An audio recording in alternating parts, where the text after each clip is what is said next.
Welcome to my YouTube channel. ഇന്ന് December 1 കേട്ടോ. അപ്പോൾ ഇന്ന് സൺഡേ ആണ്. അപ്പോൾ അമൽച്ചനുണ്ട്, എഴുന്നേറ്റില്ല, ലേറ്റായിട്ടാണ് എഴുന്നേറ്റത്. പിന്നെ ഭയങ്കര മഴ, ഒരു രക്ഷയില്ലാത്ത മഴയാണ്. ഇന്നലെ രാത്രിയിലേ മഴയുണ്ടായിരുന്നു. മഴ കാരണം ഒരു രക്ഷയില്ല. രാവിലെ എനിക്കറിഞ്ഞുകൂടാ, ഞാൻ രാവിലെ എഴുന്നേക്കും. അച്ഛയ്ക്ക് പോകേണ്ട സമയത്ത് ഇങ്ങനെ എഴുന്നേറ്റ് ശീലിച്ചുകൊണ്ടാന്ന് തോന്നുന്നു. എനിക്ക് രാവിലെ അങ്ങ് ഓട്ടോമാറ്റിക് അങ്ങ് എഴുന്നേറ്റു. അലാറം അടിക്കുന്നതിന് മുന്നേ എഴുന്നേക്കും. അലാറം അടിച്ചില്ലേന്ന് ഓർത്ത് നോക്കിയാണ് എടുക്കുന്നത്. പക്ഷേ അലാറം അടിക്കാൻ പിന്നെയും സമയം കാണാമായിരിക്കും. അങ്ങനെ അതെന്തോ ഒരു ശീലമായിപ്പോയി കേട്ടോ. അത് നല്ലതാണ്, കുഴപ്പമില്ല. നല്ലതായിട്ട് നമ്മുടെ ഡൈജഷനൊക്കെ നന്നായിട്ട് നടക്കൂല, അത് മതി. അപ്പം രാവിലെ കതക് തുറന്നപ്പോഴേ കറുമ്പി ചാടി അകത്ത് കയറിയിട്ടുണ്ട്. ഭയങ്കര മഞ്ഞും മഴയുമാണ് കേട്ടോ, ഒരു രക്ഷയില്ല. കുരുപ്പിൻ്റെ ബഹളം, അവളെ ഒന്ന് വെളിയിൽ ഇറക്കാൻ വേണ്ടിയിട്ടായിരുന്നല്ലേ, മൂത്രമൊഴിക്കാനൊക്കെ ആയിരിക്കും. അവളെ ഒന്ന് വെളിയിൽ ഇറക്കാൻ വേണ്ടിയിട്ടാണ്. പക്ഷേ കുരുപ്പ് വെളിയിലായിട്ട് ഇറങ്ങുന്നേയില്ല. നേരത്തെ കസേര വന്നിരിക്കുമായിരുന്നു. ഭയങ്കര മഴയും ഈ എർച്ചിലടിക്കുന്നതുകൊണ്ട് ഭയങ്കര വെള്ളം ഇങ്ങനെ അടിച്ച് കയറുമല്ലോ, അതുകൊണ്ട് കുരുപ്പ് ഇറങ്ങിയില്ല. കണ്ട് ഇലകളിലെല്ലാം ഇങ്ങനെ വെള്ളം ഇങ്ങനെ ഇങ്ങനെ തുള്ളി വന്ന് കിടക്കുകയാണ് കേട്ടോ. ക്യാമറയിൽ അങ്ങോട്ട് കാണാൻ പറ്റുന്നില്ലെന്ന് തോന്നുന്നു. സ്പീഡും കൂടെ ആക്കിയിട്ടുണ്ടായിരിക്കും, കാണാൻ പറ്റില്ല. പക്ഷേ എല്ലാ ഇലകളും ഇങ്ങനെ ഫ്രഷായിട്ട് വന്നിട്ടുണ്ട്. ഇത് കണ്ടോ, ഞാൻ പറഞ്ഞില്ലേ, കണ്ടോ ഇങ്ങനെ എർച്ചിലടിച്ച്. ഫ്രണ്ട് ഷീറ്റ് ഉള്ളതുകൊണ്ട് സിറ്റ് ഔട്ടിലോട്ട് കുറച്ചേ അടിയതുള്ളൂ, എന്നാലും കുരുപ്പ് അങ്ങനെ ഇറങ്ങിയിരുന്നില്ല. അവൾ അകത്ത് തന്നെ ഇരിക്കുമായിരുന്നു. പിന്നെ ഞാൻ കുറച്ച് നേരം മഴയൊക്കെ ഒന്ന് ആസ്വദിക്കാതെ ഭയങ്കര തണുപ്പ്. അപ്പോൾ പിന്നെ ഞാൻ നേരെ കുരുപ്പിന് പറഞ്ഞു, ഇറങ്ങേണ്ട സമയമാകുമ്പോൾ പറഞ്ഞാൽ മതി, അമ്മ അപ്പം കൊണ്ടുപോകാം കേട്ടോ എന്നൊക്കെ പറഞ്ഞ് അവളെ സെറ്റാക്കിയിട്ട് ഞാൻ നേരെ 1-ാം തീയതി അല്ലേ, അപ്പോൾ ഒരു പ്രാർത്ഥനാപരമായ ജീവിതം. അങ്ങനെ നേരെ കിച്ചണിലേക്ക് പോയി. എനിക്കറിയാം കേട്ടോ, ഞാൻ തലേന്ന് ഇങ്ങനെ ആലോചിച്ച് നോക്കും എന്തൊക്കെ ചെയ്യണം. അതാകുമ്പോൾ നമുക്ക് പിന്നെ കയറിയിട്ട് കുറേ നേരം ആലോചിക്കേണ്ട ആവശ്യമില്ലല്ലോ. കറുമ്പി എൻ്റെ കൂടെ തന്നെ ഉണ്ട് കേട്ടോ. ഞാൻ ആദ്യം തന്നെ അരി കഴുകിയിട്ട് കേട്ടോ, അരി കഴുകിയിട്ടു. പിന്നെ ചോറ് വയ്ക്കുക, കൂട്ടാൻ വയ്ക്കാതെ ഉള്ളു ഇന്ന് മെയിൻ. പിന്നെ രാവിലത്തെ ഫുഡ്. അപ്പം ഇന്ന് തലേന്നത്തെ മീൻകറി ഉണ്ടായിരുന്നു, ഞാനതൊന്ന് ചൂടാക്കി വെച്ചു. നോമ്പ് തുടങ്ങി. പക്ഷേ ഞാൻ ഈ മെഡിസിനും കാര്യങ്ങളൊക്കെ എടുക്കുന്നതുകൊണ്ട് എനിക്ക് ഫുഡ് കറക്റ്റ് സമയത്ത് കഴിക്കുകയും വേണം. പിന്നെ പ്രോട്ടീനും കാര്യങ്ങളൊക്കെ ചെല്ലണമല്ലോ. അപ്പം ഞാൻ അങ്ങനെ നോമ്പായിട്ട് എടുക്കണില്ല, പ്രാർത്ഥിക്കുന്നുണ്ട്. ഫുഡ് ഒത്തിരി എല്ലാം കുറച്ചല്ലേ കഴിക്കണേ. ഇനി എന്നാ നോമ്പ്, എനിക്ക് എന്നും നോമ്പ് പോലെ തന്നെയാണ്. പിന്നെ ഞാനൊരു ഗ്ലാസ് വെള്ളം കുടിച്ചിട്ട് കുടിക്കാനുള്ള വെള്ളം വെച്ചു. പിന്നെ അരി കഴുകി ഞാൻ സ്റ്റൗവിലാണ് വെച്ചത് കേട്ടോ. അപ്പം 2 കൂടെ പെട്ടെന്ന് തന്നെ ആയിക്കോളുമല്ലോ. പിന്നെ പച്ച ഏത്തയ്ക്ക ഉണ്ടായിരുന്നു, അതും ഞാൻ കഴുകി വെച്ചു. അപ്പോൾ തന്നെ കുരുപ്പിന് കൺട്രോൾ ചെയ്യാൻ പറ്റുന്നില്ലെന്ന് തോന്നുന്നു. അവൾ ഇറങ്ങി ഓടി. ഞാൻ പിന്നെ അവളുടെ പുറകെ പോയി. മഴ ചാറുന്നുണ്ട്. പിന്നെ പെട്ടെന്ന് പടയെന്നായി. മഴ പെയ്യുന്നുണ്ടെന്നൊന്ന് കുരുപ്പ് എന്നെക്കാട്ടിലും മുന്നേ അവൾ വീട്ടിൽ കയറി. പിന്നെ നേരെ കൊണ്ട് കസേരയിലിരുത്തി. പിന്നെ നേരെ ഞാൻ വന്നിട്ട് അച്ഛയുടെ ടിഫിൻ ബോക്സൊക്കെ ഒന്ന് കഴുകി വെക്കണമായിരുന്നു, അതൊക്കെ ഒന്ന് കഴുകി വെച്ചു. കായ വെച്ചിട്ടുണ്ടായിരുന്നു, ഞാൻ പുഴുങ്ങാൻ വെച്ചിട്ടുണ്ടായിരുന്നു. അപ്പോൾ അതായിട്ടുണ്ട്. അത് മാറ്റിയിട്ട് ചെറുപയർ ഞാൻ മുളപ്പിക്കാൻ വയ്ക്കും കേട്ടോ.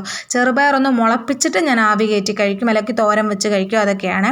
അപ്പം ഇന്ന് ആവശ്യത്തിനുള്ളത് എടുത്തിട്ട് ബാക്കി ഞാൻ നേരെ എടുത്ത് ഫ്രിഡ്ജിൽ കൊണ്ട് വയ്ക്കും കേട്ടോ. അപ്പം നമുക്ക് പിന്നീട് തോരൻ വല്ലതും വെക്കാനാണെങ്കിൽ നല്ല ഫ്രഷ് ആയിട്ട് കിട്ടുമേ. അപ്പം ഞാൻ കായ എടുത്ത് മാറ്റിയിട്ട് പയർ വെച്ചു. അപ്പം പെട്ടെന്ന് ആവിയാകുമല്ലോ. കുറച്ച് ഉപ്പും കൂടി തളിച്ചിട്ട് വെച്ചാൽ പെട്ടെന്നാകും. പിന്നെ രാവിലത്തേന് റാഗി ഒരു സ്മൂത്തി പോലെ എടുക്കാൻ വേണ്ടിയിട്ടാണ് കേട്ടോ. ഒരുപാട് ഐറ്റംസ് ഒന്നുമില്ല. റാഗിപ്പൊടി ഞാൻ തെള്ളിയൂർ പോയപ്പോൾ വാങ്ങിച്ചിട്ടുണ്ടായിരുന്നു. അപ്പം ഞാൻ അതൊരു 2 സ്പൂൺ ഇട്ടിട്ട് 2 ഗ്ലാസ് വെള്ളത്തിൽ കലക്കും. എന്നിട്ട് അതിൻ്റെ കൂട്ടത്തിൽ ഞാൻ ഡേറ്റ്സ് ഇടും. ഡേറ്റ്സോ അല്ലെങ്കിൽ പഴവും ഇടും കേട്ടോ. ഇപ്പം പഴമില്ലാത്തതുകൊണ്ട് ഞാൻ 2 ഡേറ്റ്സ് കൂടുതലിട്ടു. 2 മതി കേട്ടോ, കൂടുതൽ ഡേറ്റ്സ് ഒന്നും വേണ്ട. അപ്പോൾ മധുരം അങ്ങനെ കഴിക്കാൻ പറ്റുന്നവർ അങ്ങനെ കഴിച്ചാൽ മതി. ഞാൻ പിന്നെ ഡേറ്റ്സ് നന്നായിട്ട് കഴുകി എടുക്കുക. അപ്പോഴത്തേന് ഞാൻ വെള്ളം തിളച്ചിട്ട് വേണമല്ലോ, എനിക്ക് ഇൻഡക്ഷനിൽ വേണം ഇത് കുറുക്കി വയ്ക്കാനും. അപ്പോൾ പയറും ആവി കയറിയതായി. പിന്നെ റാഗി നന്നായിട്ട് ഇളക്കി കൊടുക്കണം കേട്ടോ. ഇളക്കി കൊടുത്തിട്ടേ എടുത്ത് നമ്മൾ സ്റ്റൗവിൽ വയ്ക്കാവുള്ളൂ, അല്ലെ പെട്ടെന്ന് അങ്ങ് കരിഞ്ഞു പോകാൻ ചാൻസ് ഉണ്ട്. അപ്പം വെള്ളം തിളച്ചത് മാറ്റി വെച്ചതിന് ശേഷം ഇൻഡക്ഷനിലോട്ട് കൈമാറാതെ ഇളക്കിക്കൊണ്ടിരിക്കണം, നന്നായിട്ട് ഇളക്കിയെടുക്കണം. വളരെ ഈസി ആയിട്ട് ഉണ്ടാക്കുന്ന ഒരു ഹെൽത്തി ബ്രേക്ക്ഫാസ്റ്റും കൂടിയാണ് കേട്ടോ. വേറെ ഒന്നും വേണ്ട, നമുക്കിത് തന്നെ വയറ്റിൽ ഫില്ലാകും. അപ്പം റാഗി തിളപ്പിച്ചിട്ട് നമ്മളെ തണുപ്പിച്ചിട്ട് എടുക്കണം കേട്ടോ, ചൂട് ആറി എടുക്കണം. ഞാൻ അതുകൊണ്ട് ആ ഒരു സമയമാകുമ്പോഴത്തേന്, ഫുഡ് കഴിക്കേണ്ട സമയമാകുമ്പോഴത്തേന് ഇത് ആറി എടുക്കണമല്ലോ. അതിന് വേണ്ടി ഞാൻ ആദ്യം തന്നെ അമലിച്ചൻ എഴുന്നേറ്റപ്പോഴാണ് ഞാൻ പറഞ്ഞു പെട്ടെന്ന് പോയി ഫ്രഷായിട്ട് വാന്ന് പറഞ്ഞു. അങ്ങനെ ഡേറ്റ്സ് ഞാൻ ആദ്യം ഒന്ന് അടിക്കും. പഴം ഉണ്ടായിരുന്നെങ്കിൽ പഴവും ഡേറ്റ്സും ആദ്യം ഞാൻ അടിക്കും കേട്ടോ. എന്നിട്ട് മിക്സ്. അപ്പോൾ തന്നെ ചോറ് തിളച്ചായിരുന്നു. ചോറെടുത്ത് നേരെ റൈസ് കുക്കറിലേക്ക് വെച്ചു. അതെന്നറിയോ, ഈ റാഗി ഉണ്ടാക്കുന്നതിന് മുന്നേ ഇത് അടിക്കുവാണെങ്കിൽ ഒത്തിരി നേരം മിക്സിയിലിട്ട് റാഗി അടിക്കേണ്ടി വരത്തില്ല. ഓൾറെഡി അങ്ങ് ലിക്വിഡ് ഫോം അല്ലേ. പിന്നെ അത് എടുത്തു. എന്തോ എനിക്ക് കണ്ടിന്യൂസ് കഴിക്കാൻ തോന്നും. നമുക്കൊരു 2-3 മണി വരെ വിശക്കത്തേയില്ല രാവിലെ ഇതൊന്ന് കഴിച്ചാൽ. പിന്നെ രാവിലെ ചിലപ്പോൾ ഈ എരിവുള്ളത് കഴിക്കാനും ചിലപ്പോൾ പലഹാരമൊക്കെ കഴിച്ച് മടുത്താൽ ഞാൻ കൂടുതലും ഇതാണ് എടുക്കുന്നത് കേട്ടോ, റാഗി സ്മൂത്തിയാണ് എടുക്കുന്നത്. അപ്പോൾ അച്ഛ വന്നിട്ടുണ്ടായിരുന്നു. ഭയങ്കര മഴയാണെന്ന് കണ്ടപ്പോൾ കുറച്ചും കൂടി കിടന്ന് ഉറങ്ങാമായിരുന്നു. ഇപ്പം തന്നെ 10 മണിയായിരുന്നു കേട്ടോ. പിന്നെ ബ്രേക്ക്ഫാസ്റ്റ് കഴിച്ചു. ബ്രേക്ക്ഫാസ്റ്റ് കാ പുഴുങ്ങിയതും ചെറുപയർ മുളപ്പിച്ചതും ആവി കയറ്റിയതും മീൻകറിയുമായിരുന്നു. പിന്നെ നമ്മുടെ സ്പെഷ്യൽ സ്മൂത്തി കേട്ടോ, ഡേറ്റ്സും റാഗിയും കൂടിയിട്ട് സ്മൂത്തി. പിന്നെ ഞാൻ പച്ചക്കറിക്ക് എന്ത് ചെയ്യുമെന്ന് കരുതിയപ്പോൾ എല്ലാം കുറച്ചുണ്ടായിരുന്നു. കോവയ്ക്ക കുറച്ച്, വെണ്ടയ്ക്ക കുറച്ച്, പയറ് കുറച്ച്, പടവലങ്ങ ചെറിയൊരു പീസ്. അപ്പോൾ ഞാനോർത്ത് അതെല്ലാം കൂടെ വെച്ചൊരു മിക്സഡ് തോരൻ വെച്ചേക്കാമെന്ന്. അപ്പോൾ പിന്നെ ഞാൻ ഫുഡൊക്കെ കഴിച്ച് കഴിഞ്ഞിട്ട് അതൊക്കെ ഇരുന്ന് അരിഞ്ഞ്, പിന്നെ വ്ളോഗ് എടുക്കുമല്ലേ, അപ്പോൾ നമുക്ക് എല്ലാം അതിൻ്റേതായ അടുത്ത് വച്ചിട്ട് വേണമല്ലോ ബാക്കിയെല്ലാം ചെയ്യാൻ. തന്നെ ഇരുന്ന് എടുക്കുന്നുണ്ട്. പിന്നെ നമ്മൾ നോർമലി തോരൻ വെക്കുന്ന പോലെ തന്നെ തോരൻ വെച്ചു. ആദ്യം ഞാൻ പടവലങ്ങയാണ് അതിലിട്ടത് കേട്ടോ, കാരണം പടവലങ്ങയിൽ വാട്ടർ കണ്ടൻറ്റ് കൂടുതലുമാണ്. പിന്നെ അതിനൊരു വല്ലാത്തൊരു പടവലങ്ങയുടെ ഒരു ഇതില്ലേ, ഒരു പച്ചക്കുത്തലില്ലേ, അപ്പോൾ അതും കൂടെ ഒന്ന് മാറാൻ വേണ്ടിയിട്ട് ഞാൻ നോളെ ചീനച്ചട്ടി വെച്ച് എണ്ണ ഒഴിച്ച് കടുക് പൊട്ടിച്ച് ആദ്യം സവോളയൊന്ന് വഴറ്റി അതിനുശേഷം പിഴിഞ്ഞ് വെച്ചിരിക്കുന്ന പടവലങ്ങ മാത്രമായിരുന്നാലും നല്ല ടേസ്റ്റായിരുന്നു കേട്ടോ. പക്ഷേ എല്ലാം കൂടി ഇച്ചിരി ഇരിക്കുമല്ലേ. അപ്പോൾ പിന്നെ തോരൻ ഒത്തിരി കൂടുതൽ കഴിക്കും ഞങ്ങൾ. ഒരെണ്ണം വെച്ചാൽ ഇച്ചിരിയും കാണത്തുള്ളൂ. അപ്പോൾ ഇച്ചിരി ക്വാണ്ടിറ്റി കൂടുതലായിക്കോട്ടെ എന്ന് കരുതി എല്ലാം കൂടെ മിക്സ് ചെയ്തെടുത്ത് കേട്ടോ. ക്യാരറ്റൊക്കെ ഇരിപ്പുണ്ടായിരുന്നു, പക്ഷേ ഇതിൻ്റെ കൂടെ ക്യാരറ്റ് വേണ്ടാന്ന് വെച്ചു. അങ്ങനെ ഇതെല്ലാം കൂടെ ഒന്ന് തത്തിപ്പൊത്തി എടുത്ത് ഉപ്പിട്ട് കേട്ടോ. ഈ ടൈമിൽ എല്ലാം കൂടെ മിക്സ് ചെയ്യുന്ന സമയത്ത് ഉപ്പിട്ടാൽ മതി, അല്ലെങ്കിൽ ഒരെണ്ണം മാത്രം ഇടുമ്പോഴത്തേനുണ്ടല്ലോ ഉപ്പ് അതിലോട്ടങ്ങ് ഇതാവും. അതുകൊണ്ട് എല്ലാം കൂടെ ഒന്ന് ഇളക്കി പൊത്തി വെച്ചു. അതിനുശേഷം അതിലേക്ക് ഞാൻ കുറച്ച് മഞ്ഞൾപ്പൊടി ഇട്ടു. എന്നിട്ട് നേരെ അടച്ചു വെച്ചു. കാരണം ഓൾറെഡി വാട്ടർ കണ്ടൻറ്റ് ഉള്ള ഐറ്റംസ് ഉണ്ട്, ഒരുപാട് കുക്കാവണ്ടാത്ത പച്ചക്കറിയൊക്കെ ഇല്ല. അതുകൊണ്ട് ഞാൻ എല്ലാത്തിനും ഒന്ന് സിമ്മിലിട്ട് ഇളക്കിയെടുത്തു, തേങ്ങ ഇട്ടെടുത്തു. ഇത്രയേ ഉള്ളൂ കേട്ടോ. പിന്നെ ഞാൻ കുറച്ച് നേരം പോയിരുന്നു ടി വി ഒക്കെ കണ്ടു കഴിഞ്ഞപ്പോഴത്തേനും ചോറ് വീണ്ടും തിളപ്പിച്ച് വെച്ചു. അപ്പോഴത്തേന് ഞാൻ കറിയൊക്കെ പാത്രത്തിൽ എടുത്ത് വെച്ച് ചോറ് തിളപ്പിച്ച് ഊറ്റി ഇനി ഫുഡ് കഴിച്ചാൽ മതി. ഇനി ഉച്ചക്കത്തെ പരിപാടിയും കഴിഞ്ഞ് ഇനി വൈകുന്നേരം വരെ വേറെ ഒരു പരിപാടിയില്ല, ചുമ്മാ അതിരിക്കായിരുന്നു. അപ്പം തന്നെ നമ്മൾ കിച്ചൺ ക്ലീൻ ആക്കുന്നതുകൊണ്ട് നമുക്ക് രണ്ടാമത് പോയി കിച്ചൺ ക്ലീൻ ആക്കേണ്ട ആവശ്യമില്ല. ഞാൻ രാവിലെ തന്നെ കിച്ചണെല്ലാം ക്ലീൻ ആക്കും. പിന്നെ ഫുഡൊക്കെ കഴിഞ്ഞ് കുറേ നേരം കിടന്ന് ഒരു 2:45 ആയപ്പോഴത്തേന് അച്ഛയ്ക്ക് ഒരിടം വരെ പോകേണ്ട ആവശ്യമുണ്ടായിരുന്നു. അപ്പം എന്നൊക്കെയപ്പോൾ കുരിപ്പ് നല്ല ഉറക്കം. മഴയില്ല, മഴ നിർത്താതെ പെയ്തുകൊണ്ടിരിക്കുകയായിരുന്നു, മഴയ്ക്ക് ഒരു ശമനവും ഇല്ലായിരുന്നു.